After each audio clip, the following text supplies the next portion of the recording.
बिस्मिल्लाहिर्रहमानिर्रहीम। आज हमारा टॉपिक है non functional requirements. Non functional requirements क्या होती हैं सॉफ्टवेयर रिक्वायरमेंट इंजीनियरिंग के अंदर। अगर आपका नॉन फंक्शनल रिक्वायरमेंट का क्विज़ है, प्रेजेंटेशन है, तो ये वीडियो आपके लिए बहुत यूज़फुल है। इस वीडियो के साथ लास्ट तक जुड़े रहिए, आपको बहुत कुछ सीखने को मिलेगा। और वीडियो स्टार्ट करने से पहले अगर आपको वीडियो अच्छी लगे तो इसको लाइक ज़रूर कीजिएगा और अपने दोस्तों के साथ ज़रूर शेयर कीजिएगा। आज हम डिस्कस करेंगे नॉन फंक्शनल रिक्वायरमेंट्स क्या होती हैं सॉफ्टवेयर रिक्वायरमेंट इंजीनियरिंग के अंदर। What is non functional requirements? Requirements which are not related to functional aspect of software fall into this category. ये ऐसी रिक्वायरमेंट्स होती हैं जो यूज़र आपको नहीं बताता, लेकिन वो एक्सपेक्ट करता है कि ये सारे फीचर आप उसके सिस्टम में ऐड करेंगे। दे आर इम्प्लिसिट और expected characteristics of software which user make assumption of.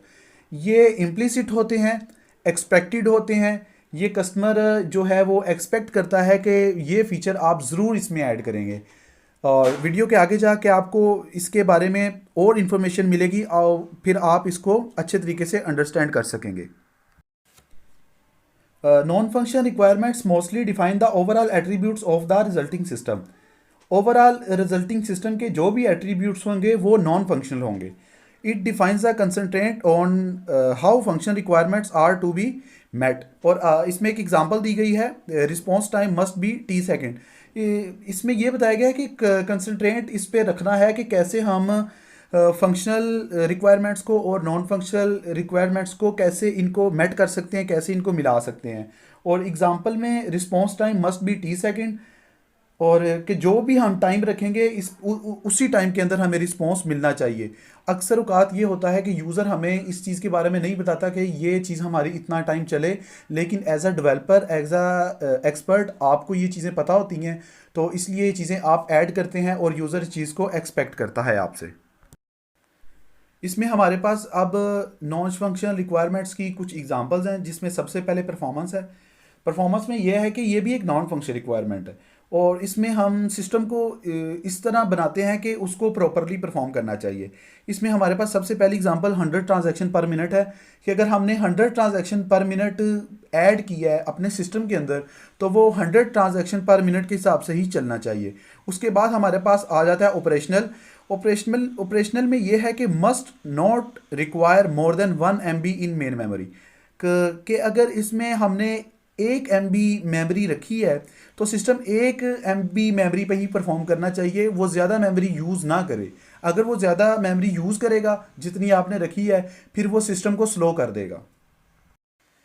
इसके बाद जो हमारे पास एग्जांपल है वो वेरिफिकेशन है कि all data must B traceable, के तमाम डाटा जो है वो हम किसी भी वक्त ट्रेस कर सके, किसी भी वक्त पे उसे ढूंढ सकें। उसके बाद जो मेन फीचर है इसका वो सिक्योरिटी है, और डेवलपर को सिक्योरिटी का बहुत ख्याल रखना होता है। User request to access any data must be authorise first, कि अगर डाटा को कोई बंदा एक्सेस कर रहा है तो उसे ऑथराइज्ड होना ज़रूरी है। अनऑथराइज पर्सन इसको एक्सेस नहीं कर सकता। जैसा कि यूनिवर्सिटीज़ में LMS है, तो LMS को वही स्टूडेंट ही चला सकता है जिसके पास उसका लॉगिन और पासवर्ड है। कोई दूसरी यूनिवर्सिटी का लड़का या दूसरी यूनिवर्सिटी का स्टूडेंट उसको नहीं चला सकता, और ये इसी सिक्योरिटी में आता है कि अथराइज पर्सन ही इसको एक्सेस कर सके। उसके बाद हमारे पास आ जाता है portability. It can be movable from one system to another, के पोर्टेबल होना चाहिए। ये सिस्टम जो हम बनाएंगे ये पोर्टेबल होना चाहिए और एक से ज़्यादा प्लेटफॉर्म पे जो है वो परफॉर्म करना चाहिए। जैसा कि दराज है, दराज की वेबसाइट पे जाके भी आप कुछ चीज़ अगर मंगवाना चाहें तो मंगवा सकते हैं, और अगर आप दराज की एप्लीकेशन डाउनलोड करके अपने मोबाइल से कुछ ऑर्डर करना चाहें तो आप कर सकते हैं। यानी कि ये एक से ज़्यादा प्लेटफॉर्म पे परफॉर्म कर रहा है। उसके बाद आ जाता है reliability. It must be reliable and maximum time, कि ये मैक्सिमम टाइम में ये रिलायबल हो और मैक्सिमम टाइम के लिए ये अवेलेबल रहे, एक्सेसिबल रहे, और मैक्सिमम टाइम में ये स्मूथ चलता रहे। Maintainability, long time maintenance, if you want to modify you can do it. इसमें यह है कि मेंटेन रहे, सिस्टम को ज़्यादा से ज़्यादा टाइम तक मेंटेन रहना चाहिए। अगर आप इस सिस्टम में कोई मॉडिफिकेशन करना चाहते हैं, अगर सिस्टम में कोई आप अपडेट ऐड करवाना चाहते हैं, तो वो आसानी के साथ हो सके। उसके बाद हमारे पास है safety. Only authorized user can be accessible, कि जब तक आप एक्सेसिबल नहीं होंगे किसी डाटा को एक्सेस करने के लिए तो आप उसको एक्सेस नहीं कर सकेंगे। किसी भी डाटा को एक्सेस करने के लिए आपका अथराइज्ड होना बहुत ज़रूरी है। Resources, how many resources are being used. Customer आपको रिसोर्स के बारे में नहीं बताता, इसलिए आपको रिसोर्स खुद फाइंड करना होते हैं सिस्टम को बनाने के। The non function requirements are implicit, के नॉन फंक्शन रिक्वायरमेंट्स इम्प्लिसिट होती हैं। It is expecting from the user, और ये एक्सपेक्टिंग होती हैं यूज़र की तरफ से। Difficulties in specifying non function requirements, कि नॉन फंक्शन रिक्वायरमेंट्स को गैदर करने में हमें कौन सी डिफ़िकल्टीज आती हैं। It is difficult to gather non function requirements, के इनको गैदर करना काफ़ी मुश्किल होता है। They are hard to quantify, difficult to express with some trial error prototyping. और इसकी एग्जांपल हमारे पास है यूजेबिलिटी, कि इसको एक्सप्रेस नहीं कर सकते और इसको ट्रायल एरर से ही बता सकते हैं कि वो प्रॉपरली वर्क कर रहा है कि नहीं कर रहा। इसकी सबसे बड़ी एग्जांपल जो हमारे पास है वो यूजेबिलिटी है, कि जब तक सिस्टम को यूज़ नहीं करेंगे हम उसमें आने वाली जो डिफ़िकल्टीज है उसके बारे में बता नहीं सकते। Certain non-functional requirements are hard to differentiate between functional and non-functional.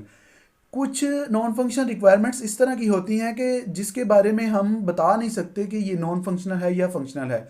इसमें एग्जांपल जो है हमारे पास वो सिक्योरिटी है। सिक्योरिटी एक तरह से फंक्शनल भी है, एक तरह से नॉन फंक्शनल भी है। इसकी एग्जांपल मैं देता हूँ आपको, कि जैज़ कैश है, आप अपने जैज़ कैश को पिन से भी खोल सकते हैं, और अगर किसी के पास फिंगरप्रिंट का फ़ोन भी है, फिंगरप्रिंट भी है उसमें, तो आप उससे भी उसको अनलॉक कर सकते हैं। अगर कस्टमर ये कहे कि मैंने जैज़ कैश का एक एप्लीकेशन बनवानी है, तो उसमें फिंगरप्रिंट से वो अनलॉक ना हो, सिर्फ पिन से ही अनलॉक हो, तो ये फिर फंक्शन रिक्वायरमेंट्स में आ जाएगा। अगर वो इसके बारे में कुछ नहीं बताएगा तो ये फिर नॉन फंक्शन रिक्वायरमेंट ही रहेंगी। Certain non-function requirements are difficult to specify because they cannot be well understood or validated until much later. कि कुछ नॉन फंक्शन रिक्वायरमेंट्स ऐसी होती हैं जिसको हम इजीली समझ नहीं सकते, हम उनको अंडरस्टैंड नहीं कर सकते।